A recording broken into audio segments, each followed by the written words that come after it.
India Legal presents Courts Roundup.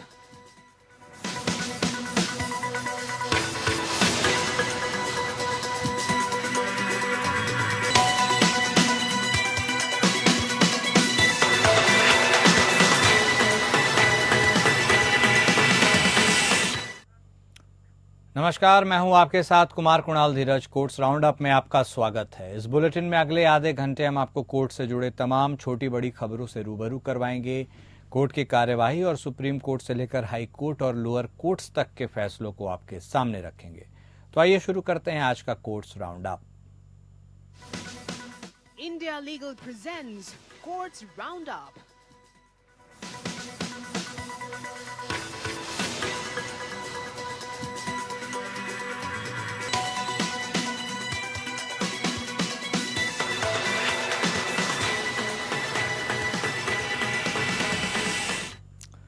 Supreme court ने पति के माता पिता के खिलाफ आईपीसी की धारा 498A के तहत घरेलू क्रूरता का मामला रद्द कर दिया, जो बहू द्वारा अपने बेटे को तलाक के लिए सहमति देने के लिए मजबूर करने के लिए एक गुप्त मकसद के साथ दर्ज किया गया था। कोर्ट ने कहा, ये तथ्य हमें इस निष्कर्ष पर ले जाते हैं कि कार्यवाही अपीलकर्ता के बेटे पर शिकायतकर्ता की शर्तों के अनुसार तलाक के लिए सहमति देने के लिए दबाव डालने के एक गुप्त उद्देश्य के साथ शुरू की गई थी और कार्यवाही को शिकायतकर्ता द्वारा एक हथियार के रूप में इस्तेमाल किया गया था। जस्टिस BR गवई और जस्टिस KV विश्वनाथन की खंडपीठ बॉम्बे हाईकोर्ट की औरंगाबाद बेंच के फैसले के लिए अपीलकर्ता की चुनौती पर सुनवाई कर रही थी, जिसने अपीलकर्ताओं के खिलाफ आपराधिक मामले को रद्द करने से इनकार कर दिया था। शिकायतकर्ता ने आरोप लगाया कि उसके पति के माता पिता ने उसे मिलावटी भोजन खाने के लिए मजबूर करके उसका गर्भपात कराया। उन्होंने अपीलकर्ताओं पर एक लड़का पैदा नहीं करने के लिए मानसिक और शारीरिक क्रूरता का भी आरोप लगाया।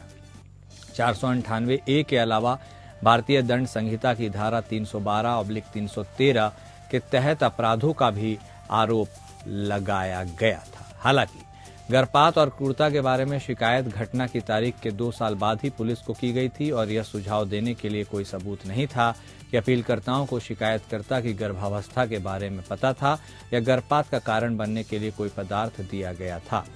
हाईकोर्ट के फैसले को रद्द करते हुए जस्टिस गवई द्वारा लिखे गए फैसले में जोर दिया गया कि केवल क्रूरता का आरोप तब तक अपराध नहीं होगा जब तक कि इस तरह की क्रूरता गंभीर चोट पहुंचाने या पीड़ित को आत्महत्या करने या खुद को गंभीर चोट पहुंचाने के इरादे से नहीं की जाती है। न्यायालय ने कहा कि अपीलकर्ताओं के खिलाफ आरोप अस्पष्ट और सर्वव्यापी थे, जिनमें क्रूरता या दुराचार के उदाहरणों के विशिष्ट विवरण का अभाव था। अदालत ने शिकायतकर्ता के इरादे पर संदेह किया कि उसके द्वारा शुरू की गई तलाक की कार्यवाही में क्रूरता या गर्भपात के अपराध के विवरण को शामिल नहीं किया जाए। अदालत के अनुसार प्राथमिकी दर्ज करने में लगभग 2 साल की देरी ने शिकायतकर्ता के इरादों के बारे में संदेह पैदा किया। अदालत ने अनुमान लगाया कि तलाक की कार्यवाही के दौरान अपीलकर्ता के बेटे पर दबाव डालने के लिए प्रतिशोध के उपाय के रूप में प्राथमिकी दर्ज की गई थी।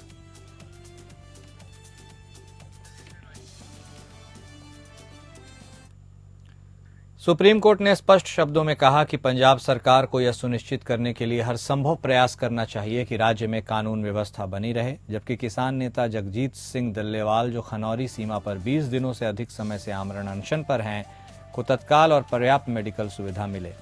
कोर्ट ने इस संबंध में अनुपालन रिपोर्ट मांगी। जस्टिस सूर्यकांत और जस्टिस सुधांशु धूलिया की अवकाश पीठ ने डल्लेवाल को तत्काल मेडिकल सहायता प्रदान करने के कोर्ट के आदेश का पालन न करने के लिए पंजाब के मुख्य सचिव के खिलाफ दायर अवमानना याचिका पर सुनवाई की। कोर्ट पंजाब और हरियाणा राज्यों के बीच शंभू सीमा को खोलने के पंजाब हरियाणा हाईकोर्ट के निर्देश के खिलाफ हरियाणा की याचिका पर सुनवाई कर रहा है। किसानों के विरोध प्रदर्शन के कारण इस साल फरवरी में बॉर्डर बंद कर दिए गए, जिसमें फसलों के न्यूनतम समर्थन मूल्य की वैधानिक गारंटी जैसी मांगे उठाई गई। सितंबर में न्यायालय ने पंजाब और हरियाणा राज्यों के बीच शंभू बॉर्डर पर विरोध प्रदर्शन कर रहे किसानों के साथ बातचीत करने के लिए उच्च स्तरीय समिति का गठन किया था। 18 दिसंबर के आदेश द्वारा पंजाब राज्य के एडवोकेट जनरल गुरविंदर सिंह ने न्यायालय को सूचित किया कि डल्लेवाल को तत्काल अस्पताल में भर्ती करने की आवश्यकता है। इस दलील को देखते हुए न्यायालय ने राज्य के अधिकारियों को सभी आवश्यक कदम उठाने और यह सुनिश्चित करने का निर्देश दिया कि उन्हें उचित रूप से अस्पताल में भर्ती कराया जाए। इसके बाद डल्लेवाल की मेडिकल रिपोर्ट न्यायालय के समक्ष दायर की गई, जिसमें पाया गया कि उनकी हालत बिगड़ रही है। इसलिए न्यायालय ने दोहराया कि यह पंजाब राज्य का संवैधानिक कर्तव्य और जिम्मेदारी है कि वह यह सुनिश्चित करे कि डल्लेवाल के जीवन को कोई नुकसान न पहुंचे। 2 जनवरी को न्यायालय के पुनः खुलने पर पंजाब के मुख्य सचिव तथा दल्लेवाल की स्वास्थ्य स्थिति की निगरानी के लिए गठित मेडिकल बोर्ड के अध्यक्ष द्वारा दल्लेवाल के स्वास्थ्य की स्थिरता के बारे में एक नई मेडिकल रिपोर्ट और उनके स्वास्थ्य को किसी भी तरह के अपूरणीय नुकसान से बचाने के लिए इस बीच उठाए गए आवश्यक कदमों की रिपोर्ट दाखिल की जानी थी। हालांकि न्यायालय को अवमानना याचिका पर सुनवाई करनी थी, जिसमें आरोप लगाया गया कि पंजाब राज्य दल्लेवाल को पर्याप्त मेडिकल सहायता प्रदान करने के लिए पर्याप्त उपाय नहीं कर रहा है।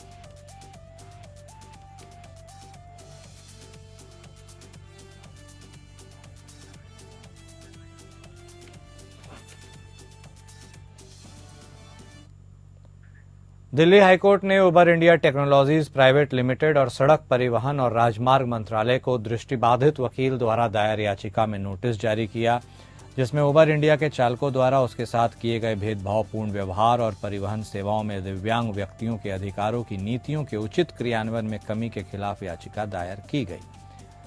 याचिका में कहा गया कि जब याचिकाकर्ता ने उबर के माध्यम से सवारी बुक की तो चालक द्वारा उसके साथ भेदभाव और अपमानजनक व्यवहार किया गया। यह कहा गया कि चालक ने ऑटो से उतरने और याचिकाकर्ता को हाथ से उस कैफे के दरवाजे तक ले जाने से इनकार किया जहां वह यात्रा कर रहा था। चालक ने यह कहते हुए इनकार कर दिया कि यह उसके समय और ऊर्जा की बर्बादी है। याचिका में कहा गया कि चालक कुछ अनुनय विनय के बाद ही सवारी शुरू करने के लिए सहमत हुआ और फिर भी अपमानजनक व्यवहार करता रहा। याचिकाकर्ता का तर्क है कि दिव्यांगों के खिलाफ शून्य भेदभाव नीति होने के बावजूद उबर उचित कार्यान्वयन और परिवर्तन सुनिश्चित करने में विफल रहा। उन्होंने कहा कि अपने सोशल मीडिया पर ऐसी घटनाओं के बारे में पोस्ट करने के बावजूद उन्हें उबर के ड्राइवरों से अनिच्छा का अनुभव होता रहा। याचिकाकर्ता ने 50 लाख रुपए के मुआवजे की मांग की। भेदभावपूर्ण व्यवहार के कारण हुई मानसिक पीड़ा, परेशानी और असुविधा के लिए उबर से 1 लाख रुपए का मुआवजा मांगा।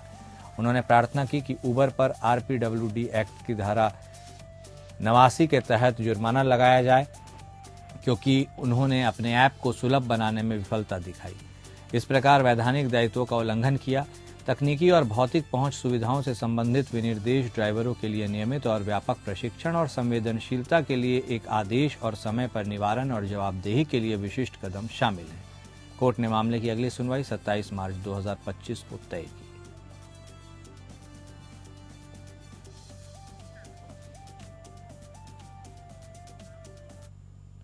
दिल्ली हाईकोर्ट ने कहा कि प्रथम दृष्टया CLAT UG 2025 परीक्षा के परिणामों में संशोधन के निर्देश देने वाले सिंगल जज के आदेश में कोई त्रुटि नहीं थी।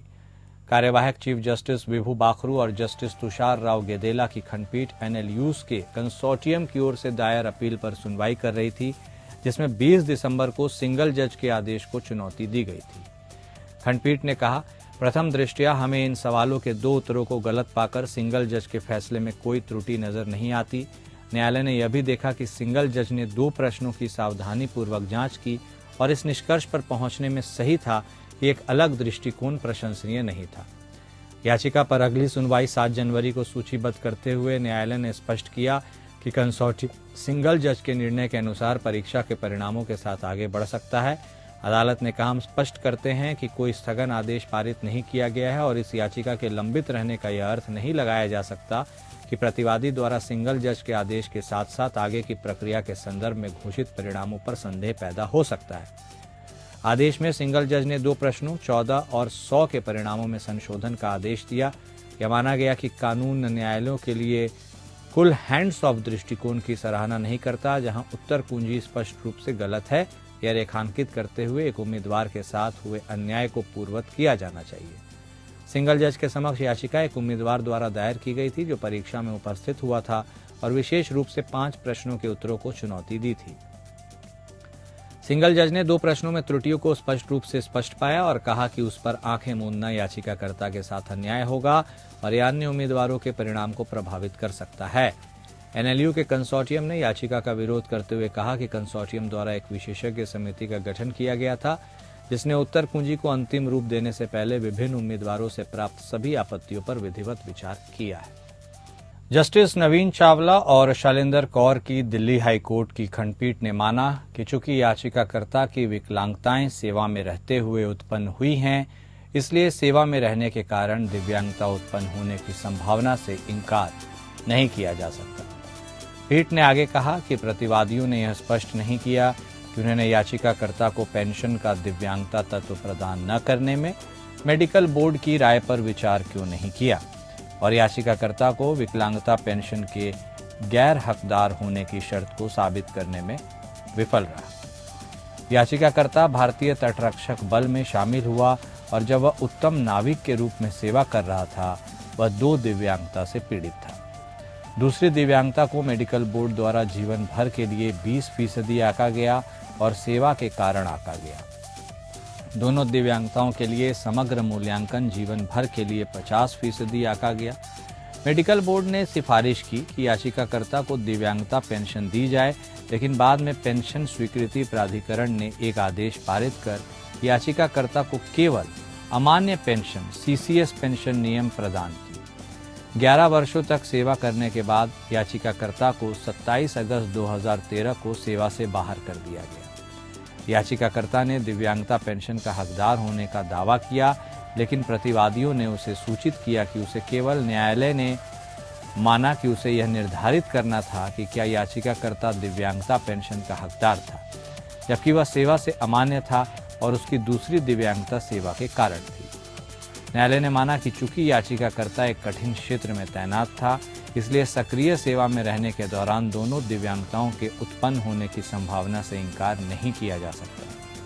याचिकाकर्ता को दिव्यांगता पेंशन प्रदान करने का निर्देश दिया, जिसमें उसकी 2 विकलांगताओं को 50% मानकर 8% प्रति वर्ष की दर से ब्याज दिया जाए और 2 महीने की अवधि के भीतर उसे पेंशन संबंधी लाभ जारी किए जाए।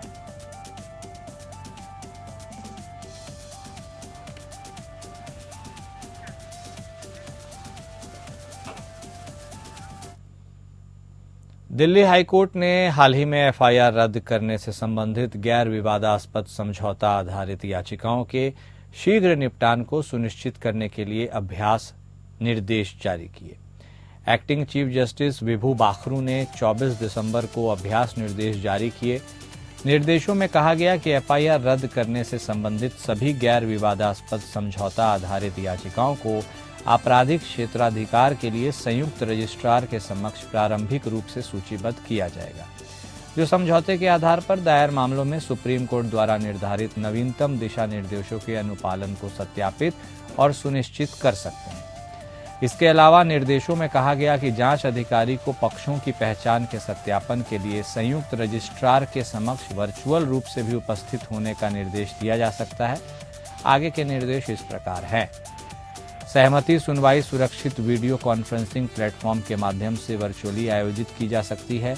पक्षकार अपने वकील के साथ वर्चुअल मोड के माध्यम से संयुक्त रजिस्ट्रार के समक्ष समझौते की पुष्टि कर सकते हैं, जिससे व्यक्तिगत उपस्थिति और स्थगन जैसे तार्किक मुद्दों के कारण होने वाली देरी में और कमी आ सकती है। एक बार FIR रद्द करने की सभी शर्तें पूरी हो जाने के बाद संयुक्त रजिस्ट्रार संतुष्ट होने के बाद मामले को अंतिम घोषणाओं के लिए माननीय पीठ को भेज सकता है, जो पूर्व सत्यापित रिपोर्ट के आधार पर FIR रद्द या खारिज कर देगा।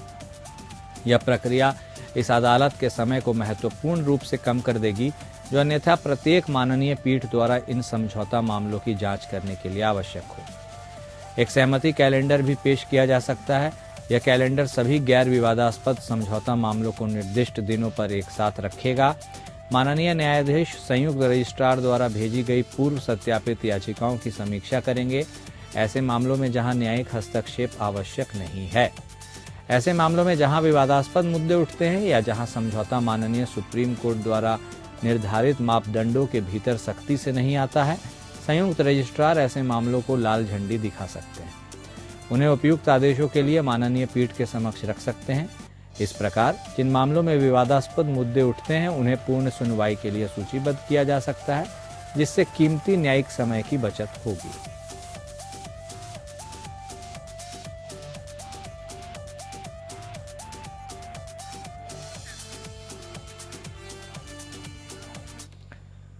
इलाहाबाद हाईकोर्ट ने भारतीय पुरातत्व सर्वेक्षण और आगरा के पुलिस आयुक्त को यह सुनिश्चित करने का निर्देश दिया कि आगरा में 17वीं सदी के हम्माम या सार्वजनिक स्नानाघर को कोई नुकसान न पहुंचे। जस्टिस सलील कुमार राय और जस्टिस समित गोपाल की खंडपीठ ने यह आदेश चंद्रपाल सिंह राणा नामक व्यक्ति द्वारा दायर जनहित याचिका पर सुनवाई करते हुए पारित किया, जिसमें विरासत भवन की सुरक्षा की मांग की गई। इसमें दावा किया गया कि इसे अवैध और अनाधिकृत व्यक्तियों द्वारा ध्वस्त किए जाने का खतरा है। जनहित याचिका में यह भी आरोप लगाया गया कि तुर्की शैली में निर्मित हमाम का निर्माण 1620 में जहांगीर के शासनकाल के दौरान अली वर्दी खान द्वारा किया गया था। हालांकि हाल ही में इस स्थल को एक निजी संपत्ति होने का दावा किया गया और कुछ लोगों ने संरचना को ध्वस्त करना शुरू कर दिया। न्यायालय के समक्ष याचिकाकर्ता के वकील ने तर्क दिया कि प्राचीन स्मारक और पुरातत्व स्थल एवं अवशेष अधिनियम 1958 के तहत ऐतिहासिक इमारतों को किसी भी अनधिकृत क्षति से बचाना एएसआई का कर्तव्य है। खंडपीठ को यह भी बताया गया कि अधिकारियों और स्थानीय पुलिस के समक्ष कई अभ्यावेदन दायर किए गए, हालांकि इमारत की सुरक्षा के लिए कोई कार्रवाई नहीं हुई। यह भी आग्रह किया गया कि अगर तत्काल आदेश पारित नहीं किए गए तो इमारत और को बुलडोजर और मशीनों की सहायता से पूरी तरह ध्वस्त किया जा सकता है। अदालत ने आगे निर्देश दिया कि अगली निर्धारित तिथि तक राज्य प्रतिवादियों का प्रतिनिधित्व करने वाले स्थायी वकील मामले में निर्देश प्राप्त करेंगे।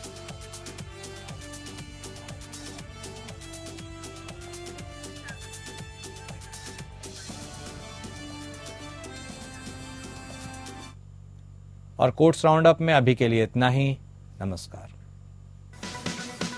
India Legal presents Courts Roundup.